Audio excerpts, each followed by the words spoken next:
Wanita diduga mengalami gangguan jiwa di Pekanbaru yang memanjat tower Sutet yang berada di RW 11 RT 01 Kulim, Kecamatan Tenayan Raya, Kota Pekanbaru, akhirnya mau turun setelah dipanggil sayang. Wanita bernama Yulizar, 42 tahun itu memanjat tower setinggi puluhan meter sejak dini hari tadi. Aksi wanita ini pun sontak membuat heboh masyarakat sekitar yang kemudian melaporkan kejadian ini ke kepolisian. Selanjutnya pihak kepolisian berkoordinasi dengan Basarnas Pekanbaru guna melakukan penyelamatan dan evakuasi terhadap wanita tersebut. Petugas damkar Kota Pekanbaru juga datang ke lokasi membantu penyelamatan dan evakuasi. Petugas Basarnas Pekanbaru memulai proses evakuasi dengan memanjat tower menggunakan tali khusus.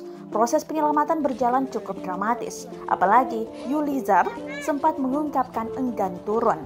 Petugas terus membujuk Yulizar sampai akhirnya Yulizar mengungkapkan mau turun jika dipanggil sayang.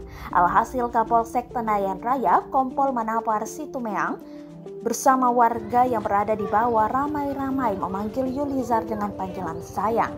Petugas Basarnas selalu mengikatkan tali ke tubuh Yulizar. Saat diturunkan, Yulizar sempat pingsan. Tim berhasil sampai ke bawah, Yulizar kemudian dibawa ke rumahnya. Sekitar 5 menit Yulizar akhirnya siuman, selanjutnya ia dibawa ke petugas rumah sakit.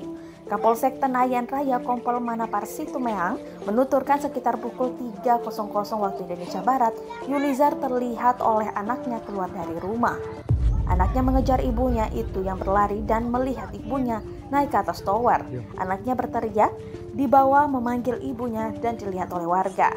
Lanjut dia, Yulizar sudah 3 kali naik ke tower. Kapolsek membenarkan Yulizar memang mengalami gangguan jiwa.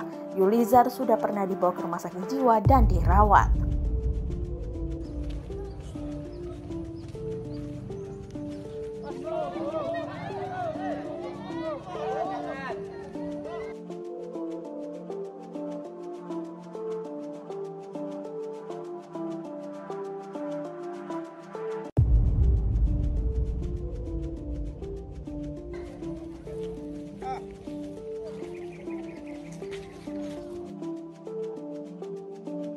Terima kasih sudah nonton.